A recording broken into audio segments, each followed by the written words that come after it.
Good morning, good morning, good morning. Today we are continuing our tour of Catoctin Iron Furnace where my ancestors were enslaved. This is video number 2. Our focus this morning is on Harriet Chapel, located across the street from the Iron Furnace. It was the place for fellowship and worship for the enslaved and the free. In the 1750s, the Moravians, a missionary group, arrived in the Catoctin area and built a church in Grayson. One Moravian minister wrote in his diary, dated June 30th, 1799, that in that afternoon he baptized the Negro married couple's daughter Hannah in Yeshua's death. Another Negro who visited us expressed he wanted to be saved. I directed him to the Savior with great concern. Their education and circumstances are so regrettable. Others have approached me too and said that they were scared how people didn't want to sit next to them in church. I said I would come every 4 weeks in the afternoon and hold a separate service for the Negroes of the surrounding area. I would create a service tailored to their understanding and needs. This was the first suggestion and was well received. From the Moravian Diaries. In 1767, the Mason-Dixon line was established. It stood as a division line between the North and the South, and by 1820, slavery in the North had been abolished. In 1828, Harriet Chapel lays its cornerstone, and a building is erected. 1828. So you all have studied Jesus as the cornerstone Oh, of yes. the church, right? So that's why our cornerstone says. Oh, yeah. And as you've already heard from Dominic all about how the village was built, and this grew up out of a need for a place to worship. Mm-hmm. There was another building here that was just sort of not exactly a lean-to, but more of a shed that was used for a while. And then there really got to be a need for a full-time church. The woman who was the wife of John Bryn, whose name was Harriet, wanted to have a place of worship for everyone in the community, and she wanted to have a place to worship because she lived here as well. And so she talked with her husband, and he agreed to build a church.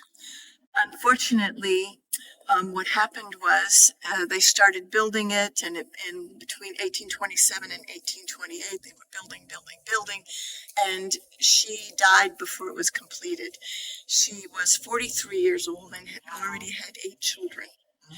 And I think she was just worn out. You know, I can imagine at that time what the medical situation was. Yeah.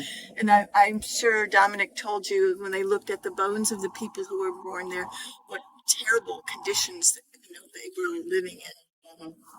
So one of the things that I think is absolutely amazing about this church is, come on inside. Oh, So And it really was. So it's integrated. To serve Levi, come all on. of the people in the village. Yeah, So there was no separation, which makes it very unusual for a church at this time. But didn't they have 2 separate services, one for those at the furnace and then a different one for everyone else? records that I have read.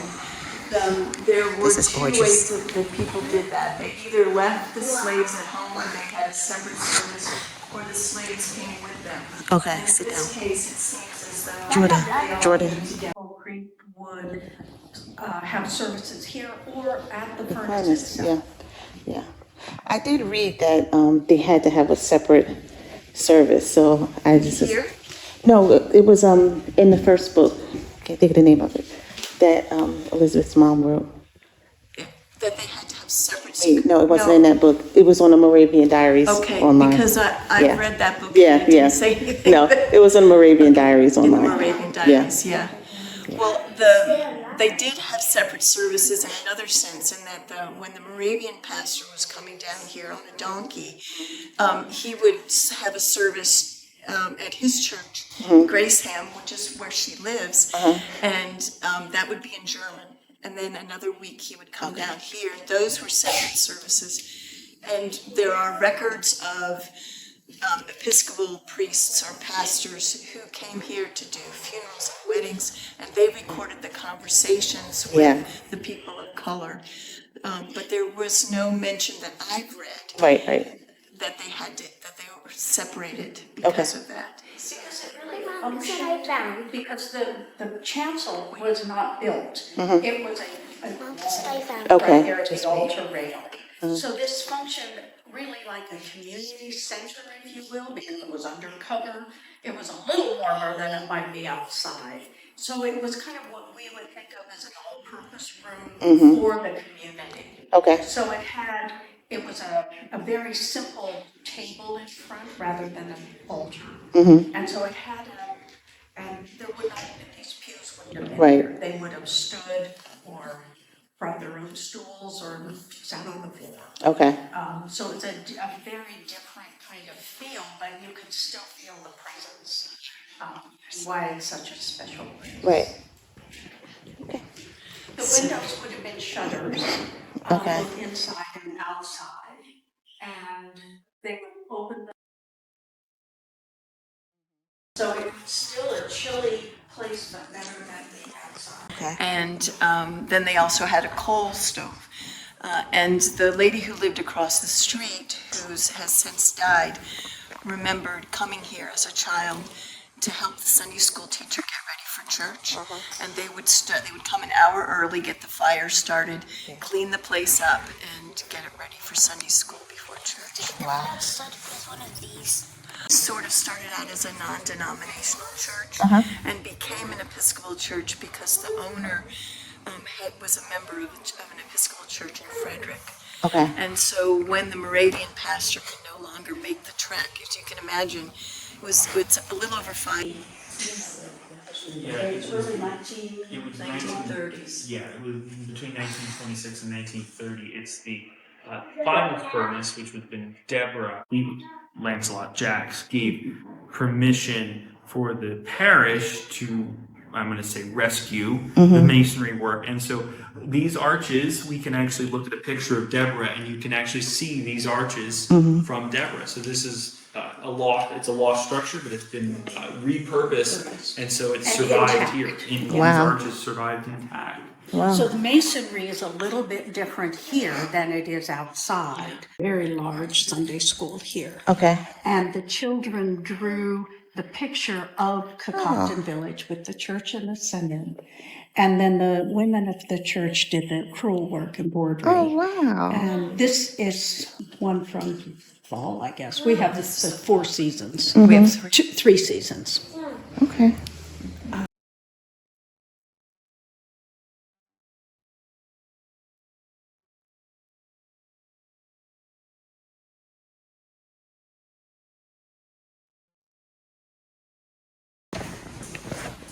You said Tiffany style window? Yes, yeah. Here you can It's feel all the textured, Tiffany's. yeah. The Tiffany's were really pioneers in working with glass, and they pioneered the formula for making glass that's more than one color. See how there's gradations there, and also how to fold the glass so that it has texture. And I just think it's amazing that she is so calm in that picture, because I would have been terrified. She was also very young, too. She was also very. So this is a picture of Harriet. Okay, let's get this picture.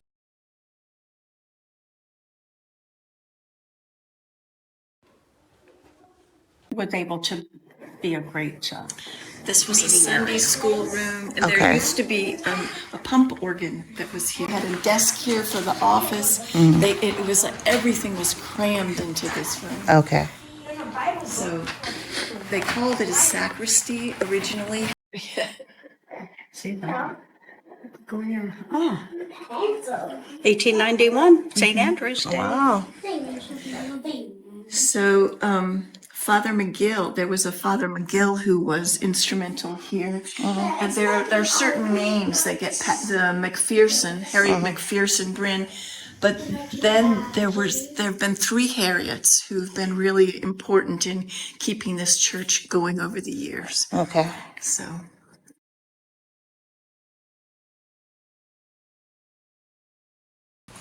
This is a bulletin from, might be for the children, so come this way if you like.